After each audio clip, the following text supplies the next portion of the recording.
All right, welcome to Chapter 5, Persona Brand Creation. This is where the fun happens. You will get creative and come up with a fake persona. Now, you don't want to leave any crumbs for Google to come and hit you hard. Now, remember, your goal is to fly under the radar with Google. So, if I'm doing SEO, I don't want Google to know I am an SEO. I'd rather have a fake pseudonym generated so I'm covered, or at least my real name is covered. So worst case scenario, if Google finds out that, for example, John Doe is doing SEO to a specific website, they may go after John Doe and see if they can find his other website properties and shut them down. So this is just to cover you just in case one of your websites goes down with Google and they won't take all the other ones, all your other hard work, okay? So remember that. It's important to get all your projects with different pseudonames so you don't leave a trail with Google. Just protect yourself and all the hard work you're doing and just be safe about it. Okay, so what we have to do first is come up with a name or pseudonym for each project. Now this name will be used for all of the social media profiles, Web 2.0 profiles, citations, and also for Google Webmaster Tools and Google Analytics. You see, it's important to never leave a breadcrumb trail with Google whenever you are doing SEO. Now, I really want to emphasize this point. Don't have any of your SEO projects under your personal name or Gmail. I think this is just common sense. I mean, someone over at Google can easily see that you are an SEO marketer and just search your name and email and backtrack from there. You always want to diversify your marketing projects into random emails and pseudonyms, so if a wall falls down, your whole castle doesn't crumble. Okay, I want to explain about what is authority stacking. Now, this is a strategy that involves building a trust force of citations with the brand EMD around your money site. Then hitting those tier 1 links with PBNs and Fiverr gigs as your tier 2 links. Now, what happens is the page authority of the tier 1 link will increase, which causes the link to have more link juice flowing back to your site. So let's say you have 5 tier 1 links pointing towards your site, and each site has a 15 page authority, or PA. Now then, you build 30 to 40 PBN links for the month to all of the 5 tier 1s, and the PA increases to 25. This means the links have been powered up and are more important in the eyes of Google. And when you match authority stacking with a consistent brand EMD name on all of your citations, you are one step ahead of all your competition. They're not doing this. This is the secret formula that has proven over and over to rank locally in SEO. Wait to send the PBNs directly to your money site though. Remember, just wait. Give it about a month or two of hitting your citations with the PBNs before you send them directly to your money site. Okay, I just want to show you this little diagram I made so you can see how the tier 1s get juiced up after authority stacking for 1 to 2 months. So right here, when you start, all your first tier links are going to have a PA, let's say, of 15. Now this is just an example. It's not a real life situation. So after 1 or 2 months of doing some link building to your tier 1s, you're going to have a PA of 25. Now each of those links pointing to your money site just got more powerful. This is authority stacking, and it's been very successfully used by the top SEOs in the last couple years. So take a look at this diagram, dissect it, and implement it on your digital asset website. Okay, so let's talk about how to create a pseudo name for your brand. Now, you want to go over to the website fakenamegenerator.com, and you're going to use this website to create a pseudo name that you're going to use for your email, for all your social media platforms, and for all your Web 2.0s.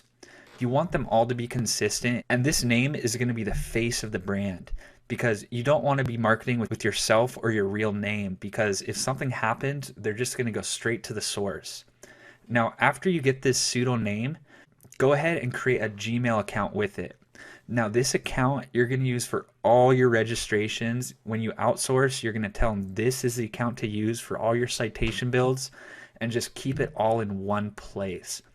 Now, to get a photo for the pseudo name, use this website randomuser.me/photos. Now, just like with the name, keep this consistent. Use the same image for all Web 2.0 properties and social medias, and just make it as legit as possible in Google's eyes. Now, this is a very important step, but how do you get your Gmail verified? Well, it's pretty simple, but if you're using this on a lot of sites, it might start looking fishy with Google. So don't just always use your personal cell phone. You know, borrow your girlfriend's, your friends, or your parents, and just go ahead and quickly verify the cell phone with Google. It's not going to hurt anything, and they're never going to receive calls from Google or anything. Now, after you get this account, go over to the Webmaster Tools and sign up for an account, verify your website, and do all those steps, and also sync them with Google Analytics. This is very important. Now, analytics are starting to be shown in Webmaster Tools, so you can analyze the data as best as possible.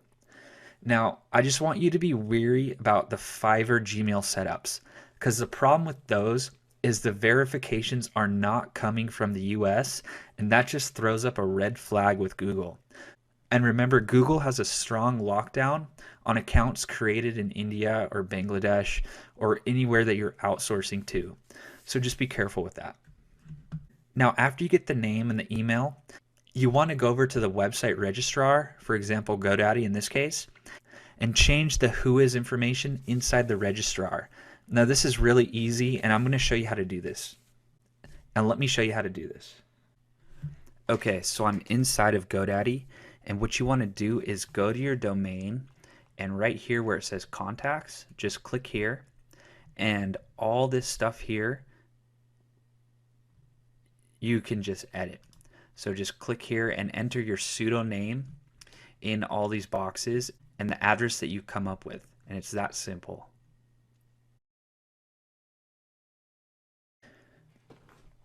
Okay, so this slide right here is probably one of the most important slides that I'm going to be teaching you guys. So pay attention to this step.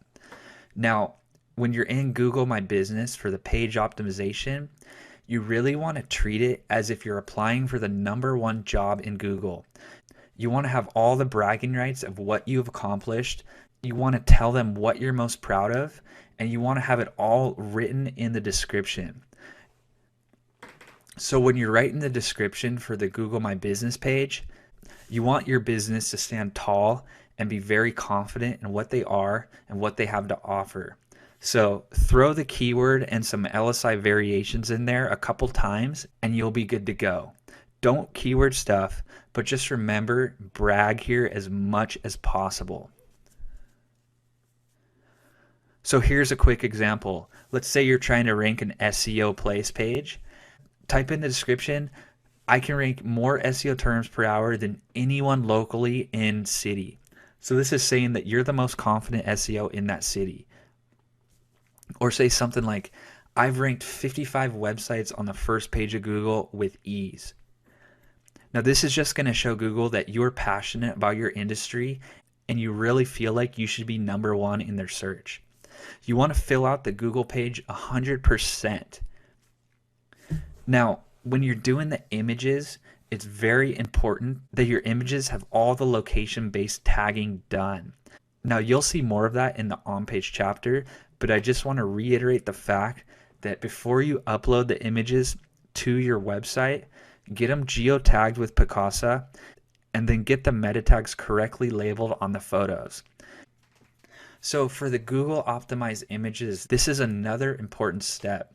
What you want to do is make sure that there's a link in all the images that you upload to your Google My Business page. Now I'm going to show you an example in a second, but just remember to add the keyword in the description and then also link out to your money site. This is very crucial. Let me jump over to Google and show you an example of this. Okay, so I'm inside of an account, and what you want to do is on the Google My Business page, you'll have the option to upload photos.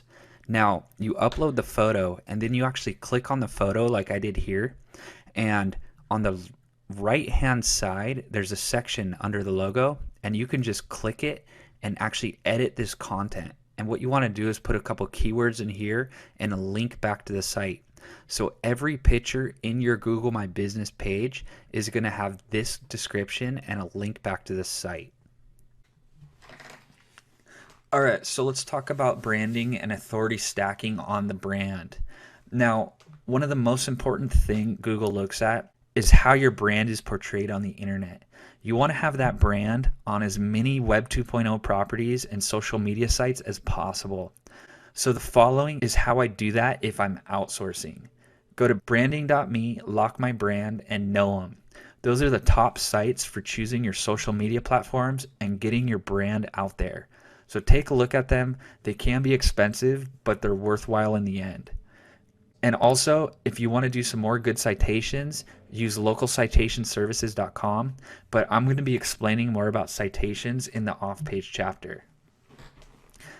Now, this step is really important. You always, always, always want to manually create your Yelp page, your Facebook page, and your Bing Places page. You can outsource the rest, but never outsource building these. These are some of the most important pages that you're going to build with your SEO, and just make sure you get them right.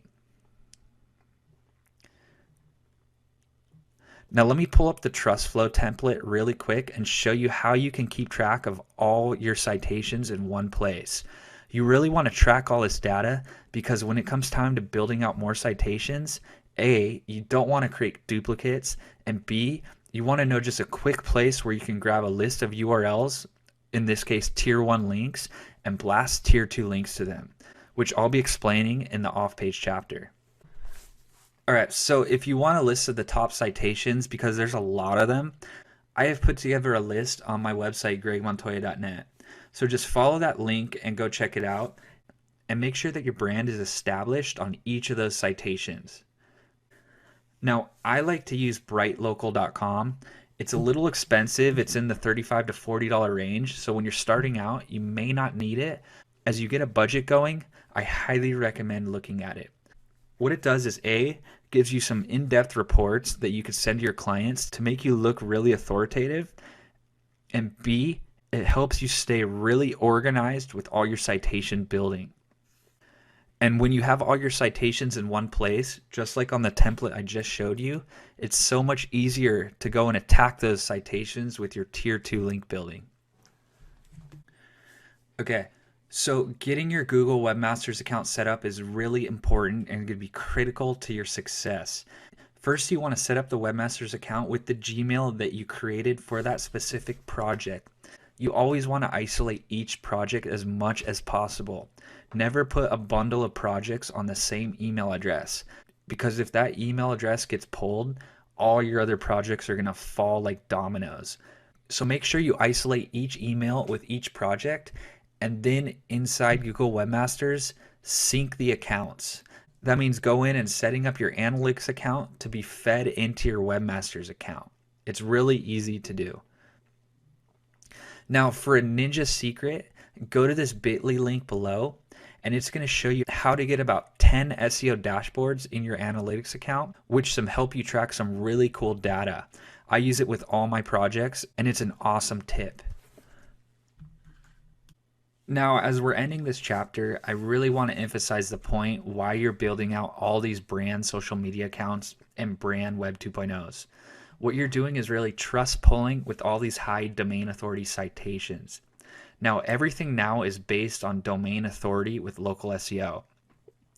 And the amount of domain authority websites flowing back to your site is crucial for success. Your site isn't going to rank if you're not getting trust flow from local citation websites with high authority. So you really want to build your trust fortress of citations around your money site. And remember, after you build this trust fortress, boost it up with the PBNs, with the Fiverr gigs, and with some select GSA gigs. This is going to be crucial to your success. Now lastly, here's a little super link ninja strategy that I like to use.